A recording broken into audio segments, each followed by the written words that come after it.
এভারকেয়ার হাসপাতালে চিকিৎসাধীন BNP chairperson Begum Khaleda জিয়ার অবস্থা আশঙ্কাজনক বলে জানিয়েছেন দলের মহাসচিব মির্জা ফখরুল ইসলাম আলমগীর। সিসিইউতে ভর্তি বেগম জিয়ার চিকিৎসার খোঁজ খবর নিতে দুপুরে হাসপাতালে যান মির্জা ফখরুল। সেখানে তিনি মেডিকেল বোর্ডের সদস্যদের সাথে কথা বলেন। হঠাৎ অসুস্থ হয়ে পড়লে শুক্রবার গভীর রাতে হাসপাতালে নেওয়া হয় বেগম খালেদা জিয়াকে। দ্রুতই সিসিইউতে ভর্তি করে চিকিৎসা শুরু করে মেডিকেল বোর্ড। বিশেষজ্ঞ চিকিৎসক অধ্যাপক শাহাবুদ্দিন তালুকদারের নেতৃত্বে মেডিকেল বোর্ডের সদস্যরা কয়েক দফা বৈঠকে বসে সাবেক প্রধানমন্ত্রীর অবস্থা পর্যালোচনা করেছেন। মেডিকেল বোর্ডের সভায় লন্ডন থেকে ডাক্তার জুবাইদা রহমান সহ যুক্তরাষ্ট্র ও অস্ট্রেলিয়ার কয়েকজন বিশেষজ্ঞ চিকিৎসকও ভার্চুয়ালি যুক্ত থাকছেন। হাসপাতালে এখন তিনি সিসিইউতে আছেন।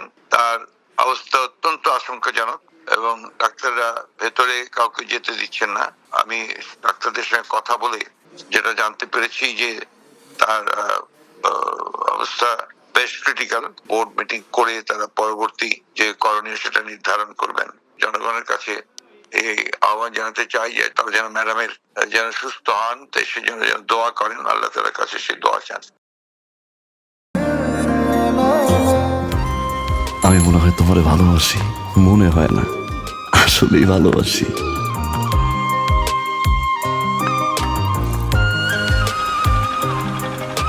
আপনি যে আমার ভালোবাসেন আমি টের পাই।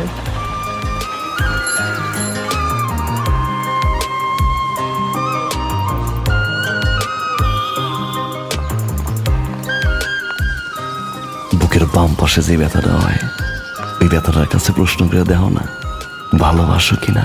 টাকা 10 টাকা 10 টাকা ঘুরাইয়া দেখেন ভাগ্যের চাকা।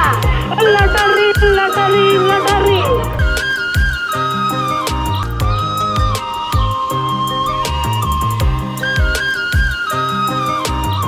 আপনি না চোখের যন্ত্রণা বুঝতে পারেন, বুঝে নেন।